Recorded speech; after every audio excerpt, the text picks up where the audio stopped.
Hey everyone, it is Flynn Patrick once again, and in this video, Basketball Infinite will be releasing our third 2018 NBA mock draft. We are super excited about this. Usually for me, if a video is more than 10 minutes long, bring out the milk, cookies, and pajamas because it's nap time for Flynn Patrick. But we're going to increase it just a little bit so we can get some more analysis in on these prospects. So let's get right to it. The first two picks are still the same. I still like DeAndre Ayton to the Suns. I still like Luka Doncic to the Kings. We do have a big change at number 3. I've had Trae Young to the Atlanta Hawks in my first two mock drafts, but after looking at their situation a little bit further, this time I give them Mohamed Bamba. So, looking into exactly what the Atlanta Hawks fan base wants, I think they're leaning more Marvin Bagley right now. But that being said, I think Mohamed Bamba, although a less sexy pick, I think that Bamba's potential is through the roof. I think that he is a true center, and really the only true center that's a top 15 prospect right now.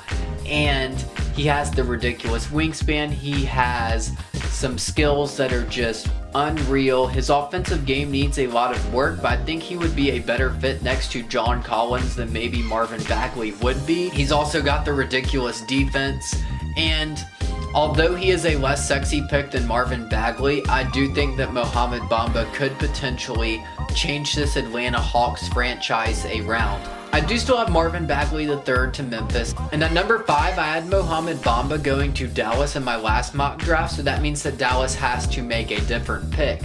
So I give them Michael Porter Jr. this time.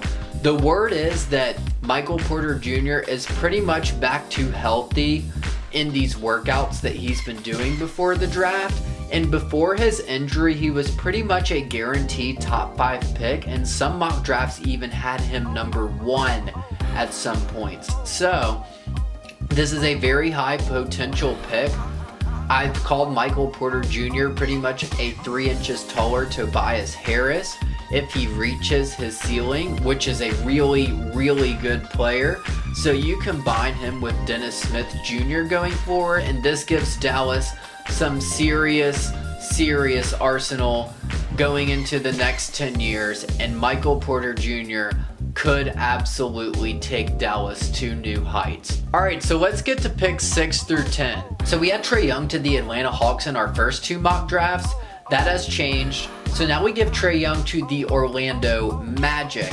And the Orlando Magic could absolutely use a player like Trae Young.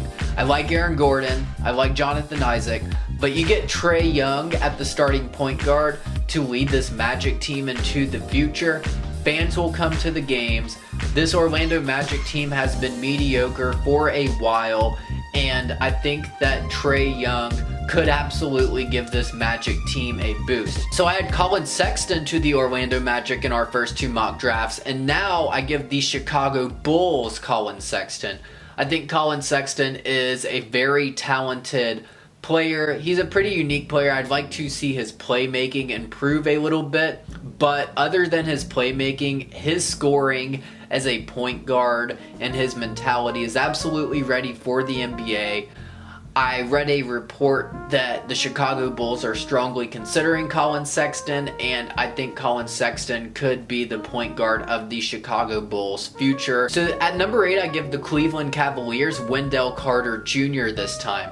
The word is that Wendell Carter Jr.'s stock has been increasing. From my analysis on him, for me, he is very similar to a Derek Favors type player, but he's also like, he can be Derek Favors with a higher ceiling. I think that there's a little more potential with Wendell Carter Jr. as an inside-outside threat as a scorer. Wendell Carter Jr. has the potential to hit outside shots on a consistent basis. That combined with his high basketball IQ and nice all-around game, I can definitely see Wendell Carter Jr. going in the top 10 now, if not the top 7 or 8 even. Alright, so for the New York Knicks, I give them a different player this time. Alright, they've had potential picks in the past. Porzingis worked out. Ntilikina, long way to go, but I do like his game, and he's still really, really young. The dude's still only 18 right now, so I like his game going forward. And I had Zhaire Smith to the Knicks last time, but I think this Knicks team really needs a guy who is ready for the NBA right now. I've said on this channel, I think Zhaire Smith is the next Donovan Mitchell. I think by the time Zhaire Smith is even 22 years old, I think he can be even better than where Donovan Mitchell is at right now. Just keep in mind that he's only going to be 19 at the start of his first NBA season, and I think that he's definitely going to need a little bit of development over the next year or two. But that being said, I do think his potential is absolutely ridiculous. But for the New York Knicks, I'm giving them Mikal Bridges. I think the Knicks fan base would be absolutely pleased with this. From doing research on what Knicks fans want, I absolutely believe that Mikal Bridges is a pick that Knicks fans would be pleased with, and I absolutely think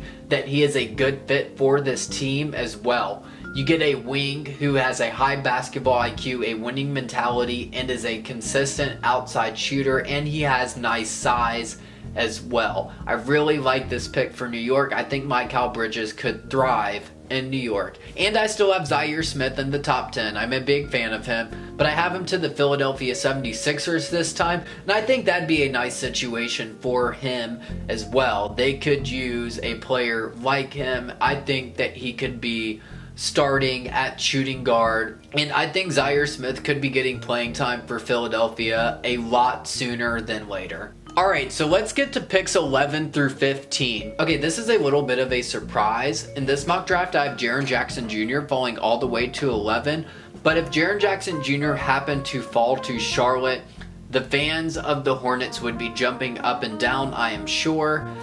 He does have a high ceiling. I think that this is a deep draft. I think Jaren Jackson Jr. is absolutely a good player. He's still only 18 years old. And him and Malik Monk going forward, that would make Hornets fans very excited. Okay, so I switched up the Clippers picks a little bit again. I give them Kevin Knox at number 12 right now. I think that Kevin Knox would be a good fit for the Clippers. My thinking at first was that he might not be the best fit next to Tobias Harris, but really the Clippers are pretty much playing Harris exclusively at power forward now. So you put Kevin Knox on the wing at small forward, and that is a very nice combination with Kevin Knox and Tobias Harris. So with the number 13 pick, I go back to the pick I had in my first mock draft for the Clippers. So I give the Clippers Troy Brown Jr. this time. I've had Troy Brown Jr. as a top 15 prospect for about a month now, and I'm not surprised to see that he has been rising on big boards a little bit. He is a 6'6", 6'7" point guard, although he really measured 6'6" at the combine, so let's say 6'6", but he is a point guard with size, potential, and I see a lot of DeJounte Murray in him. So you put Troy Brown Jr. on the Clippers, and he can be a reserve for a little bit, learning from players like Patrick Beverley and Austin Rivers. And in the last pick of the lottery, I have the Denver Nuggets taking Shai Gilgeous-Alexander. So a little bit higher than where I've had him before. And I've given the Nuggets Kevin Knox in my first two mock drafts, but he is not there this time. I give the Nuggets Shai Gilgeous-Alexander. Jamal Murray's kind of like a point guard and a shooting guard. Will Barton is a great player who made our top 100 NBA players, but I'm not sure Will Barton is going to be in Denver long term. Devin Harris was their second string point guard last year, but he's a veteran who's like 35 years old. So you give Shai Gilgeous-Alexander to the Nuggets. I think it's a good pick for them. And finally, the Washington Wizards, Robert Williams, who moves up from 25 where we had him last time. I looked at their situation. I think Robert Williams is a high potential player with a nice basketball IQ, and he has a winning mentality. And I think the Wizards just go best player available here in this situation, and I think Robert Williams would be a good fit in Washington. Alright, so let's get to picks 16 through 20. We had him going in the lottery last time, but I think Dante DiVincenzo would be a great fit in Phoenix. They've got Ayton, and then you've got Devin Booker at the starting shooting guard, but I think bringing DiVincenzo off the bench would definitely give this Phoenix team a boost. Phoenix needs depth, to say the least. That is an understatement. And Donte DiVincenzo would absolutely give a big giant spark to this Suns bench. So Milwaukee, I have them taking Kevin Huerter now, who moves all the way up from number 29 where we had him last time. And Milwaukee tends to pick out of the box sometimes, like they did with DJ Wilson last year. And Kevin Huerter is a 6'7" player who shot consistently at Maryland, is young. His shot form is absolutely NBA ready. I think that he has the potential to play 10 to 15 years in the league for the Bucks. So for the Spurs, I have them taking Mitchell Robinson. I had him in the lottery last time, but he moves down a little bit. But I think on a team like a Spurs, Greg Popovich could absolutely get the most out of him. He's 7'1", he's athletic, he has shooting range. As I've said, it's honestly even better for him that he didn't play last year instead of playing at Western Kentucky. So I think Mitchell Robinson would be a good fit for the Spurs, and this is a team that could get the most out of him. Here's a little bit of a surprise. Miles Bridges falls a little bit, and he falls to number 19. And this isn't necessarily due to a lack of talent, just with the other picks that are happening, and stuff like this tends to happen in the draft.